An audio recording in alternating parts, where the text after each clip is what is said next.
Hi hello, എല്ലാവർക്കും സുഖമല്ലേ? തിരുനെല്ലി ക്ഷേത്രത്തിലേക്കുള്ള യാത്രയാണ്. ഞങ്ങളുടെ അച്ഛൻ മരിച്ചിട്ട് 25 വർഷമാകുന്നു. അച്ഛന് വേണ്ടി ബലിയിടാനാണ് ഞങ്ങൾ തിരുനെല്ലി ക്ഷേത്രത്തിലേക്ക് പോകുന്നത്. കാർ പാർക്ക് ചെയ്തതിന് ശേഷം നമുക്ക് സ്റ്റെപ്പുകൾ കയറി തിരുമുറ്റത്തെത്താം.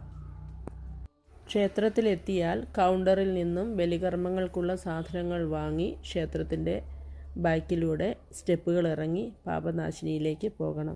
അതിരാവിലെ തന്നെ ബലികർമ്മങ്ങൾ തുടങ്ങും. പാപനാശിനിയിൽ മുങ്ങിക്കുളിച്ച് ബലിയിട്ട് തിരിച്ച് ക്ഷേത്രത്തിലെത്താം. ഈ ക്ഷേത്രത്തിന് 1000-ലധികം പഴക്കമുണ്ടെന്നാണ് ഐതിഹ്യം. അന്നദാനവും കഴിച്ച് നമുക്ക് മടങ്ങാം.